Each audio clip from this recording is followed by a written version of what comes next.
Hi, ഇന്ന് ഞാൻ മത്തങ്ങ വെച്ചിട്ടൊരു പച്ചടി ഉണ്ടാക്കുവാണേ. ഇതിനായിട്ട് ഞാൻ എടുത്തിരിക്കുന്ന ഒരു 350 ഗ്രാം മത്തങ്ങയുണ്ട്.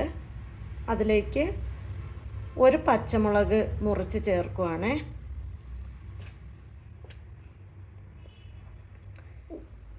നമ്മുടെ വീട്ടിൽ തന്നെ ഉണ്ടായ പച്ചമുളക് ഭയങ്കര എരിവ്, അതുകൊണ്ട് ഒരെണ്ണേ ചേർത്തിട്ടുള്ളൂ. നിങ്ങൾ എരിവിനനുസരിച്ച് 2 പച്ചമുളക് ചേർത്ത് കൊടുക്കേ. ഇതിലേക്ക് 1/4 ടീസ്പൂൺ മഞ്ഞൾപ്പൊടി ചേർത്ത് കൊടുക്കുന്നുണ്ട്. 1/2 ടീസ്പൂൺ മുളക് പൊടിയും ചേർത്ത് കൊടുക്കുന്നുണ്ട്. കുറച്ച് ഉപ്പ് ചേർത്ത് കൊടുത്തിട്ടുണ്ട്. 1/2 കപ്പ് വെള്ളം ചേർത്ത് കൊടുത്തിട്ടുണ്ട്. ഇനി ഇത് നമുക്ക് വേവാനായിട്ട് വെച്ച് കൊടുക്കാം. ഇനി നമുക്കിതിലേക്ക് അരപ്പ് ചേർക്കാനായിട്ട് കുറച്ച് തേങ്ങ എടുത്തിട്ടുണ്ട്. ഈ തേങ്ങ ഒന്ന് മിക്സിയുടെ ജാറിലേക്ക് ഇടാം. ഇതിലേക്ക് നമുക്ക് 1/4 സ്പൂൺ ജീരകം, 1/2 സ്പൂൺ കടുക്, ഒരു 4-5 ഉള്ളി,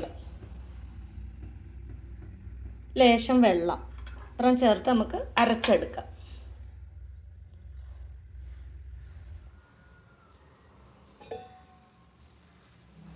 നമ്മുടെ മത്തൻ വെന്ത സെറ്റായിട്ടുണ്ട്.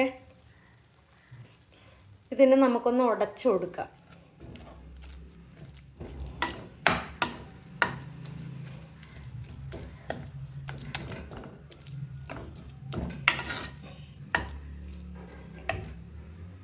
ഇതിലേക്ക് നമുക്ക് ഇത്തിരി കറിവേപ്പില ചേർത്ത് കൊടുക്കാം. മിക്സ് ചെയ്ത് കൊടുക്കാം. ഇതിലേക്ക് നമുക്ക് അരപ്പിട്ട് കൊടുക്കാം.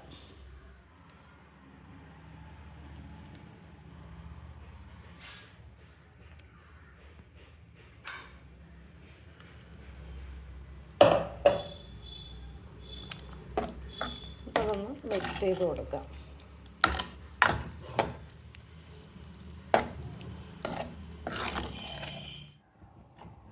അരപ്പ് ചേർത്തിട്ട് നമുക്കൊന്ന് അടുപ്പ് കത്തിച്ചു കൊടുക്കാം. ഒന്ന് ചെറിയ തീയില അരപ്പൊന്ന് പിടിക്കണം. അരപ്പൊന്ന് ചൂടായി വരുമ്പോഴത്തേക്ക് നമുക്കിതിൽ മിക്സിയിൽ അടിച്ചെടുത്ത് തൈര് ചേർത്ത് കൊടുക്കാം. അരപ്പ് ചൂടായിട്ടുണ്ട്. ഇതിലേക്ക് നമുക്ക് ഇനി അടിച്ചെടുത്ത തൈര് ചേർത്ത് കൊടുക്കാം.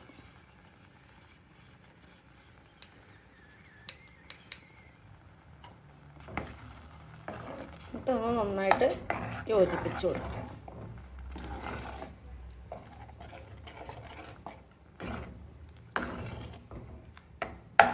ഇതിലേക്ക് നമുക്ക് 1 സ്പൂൺ ശർക്കര പൊടിച്ചത് ചേർത്ത് കൊടുക്കാം. ഈ ഉപ്പും പുളിയും മധുരവും ഒന്ന് ബാലൻസ് ആകുമ്പോഴത്തേക്ക് നല്ല ടേസ്റ്റ് ആയിരിക്കും. ഇതൊന്ന് നന്നായിട്ട് യോജിപ്പിച്ച് കൊടുക്കാം. തീ ഓഫ് ചെയ്തിട്ടുണ്ടേ.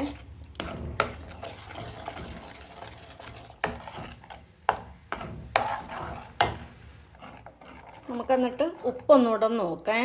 ഉപ്പ് ലേശം കൂടി ഇട്ട് കൊടുക്കാം. ഉപ്പ് ഇച്ചിരി കുറവാണ്. കുറച്ചുകൂടെ ഉപ്പ് ചേർത്ത് കൊടുക്കുന്നുണ്ട്.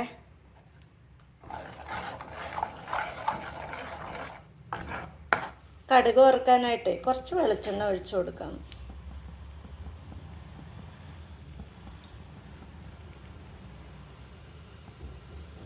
ഇതിലേക്ക് നമുക്ക് കുറച്ച് കടുക് ചേർത്ത് കൊടുക്കാം. കുറച്ച് ഉലുവ ചേർത്ത് കൊടുക്കാം.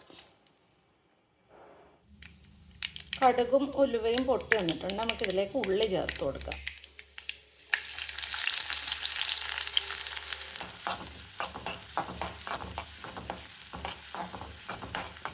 ഇത് നമ്മുടെ വീട്ടിൽ തന്നെ പിടിച്ചിട്ട് ഉണങ്ങിയെടുത്ത മുളകാണ്. മുളക് ചേർത്ത് കൊടുക്കാം.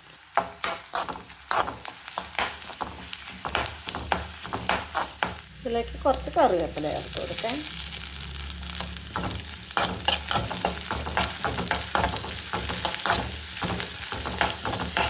ഇനി നമുക്ക് ഈ താളിച്ച് വെച്ചിരിക്കുന്നത് ഈ കറിയിലേക്ക് ഒഴിച്ചു കൊടുക്കാം.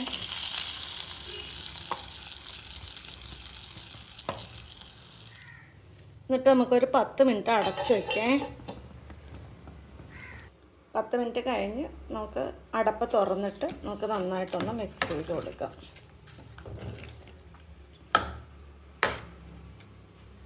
ഇന്നത്തെ റെസിപ്പി ഇഷ്ടപ്പെട്ടിട്ടുണ്ടെങ്കിൽ ലൈക്ക് ചെയ്യുകയും ഷെയർ ചെയ്യുകയും കമൻറ്റ് ചെയ്യുകയൊക്കെ ചെയ്യണം കേട്ടോ.